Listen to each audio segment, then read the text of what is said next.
Marian Anderson was an acclaimed singer whose performance at the Lincoln Memorial in 1939 helped set the stage for the Civil Rights era.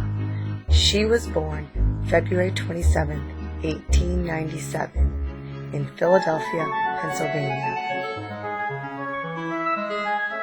Marian was born to a family who loved to sing almost as much as she did.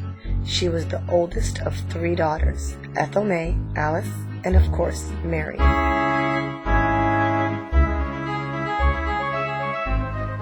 She showed a passion for music at a very early age. At 6 years old, she had already started performing in the choir at the Union Baptist Church, where she earned the nickname Baby Contralto. Her voice was distinct, strong and velvety. Everyone wanted to hear Marian sing. When Marian was 13 years old, she joined the senior choir at church and began visiting other churches, becoming well-known and accepting invitations to sing. She became so popular, she would sometimes perform at 3 different places in a single night. Finally, she found the confidence to request $5 per performance. When she was 15 years old, Marian began voice lessons.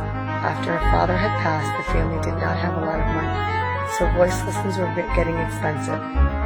Marian worked at odd jobs and sang in concert programs in order to help support her family.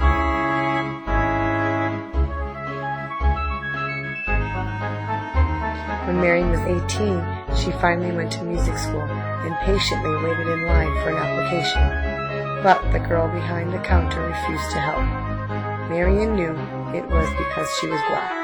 She was very familiar with prejudice, but like many others, could not understand it and refused to let it hold her down.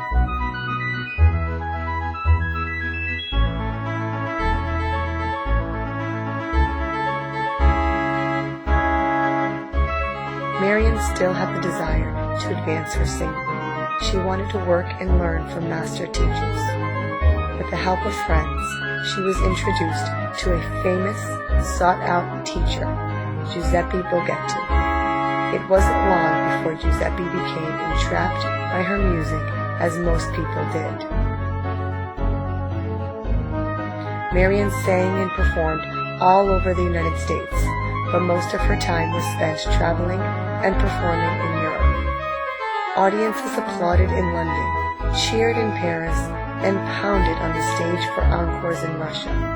This time in her life was known as Marian Fever. Marian returned to the United States only to be faced with more racism and segregation. In 1939, Marian tried to book a concert in Washington, D.C.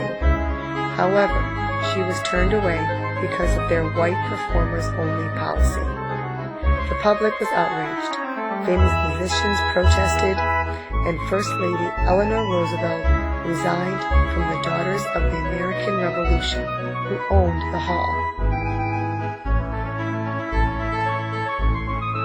Finally, with President Roosevelt's approval, Marian was invited to sing at Lincoln Memorial on Easter Sunday. Marian sang before 75,000 people and millions of radio listeners. She realized that although she was the singer, first and foremost, she also had become a symbol to her people, and she wanted to make it easier for those who would follow her.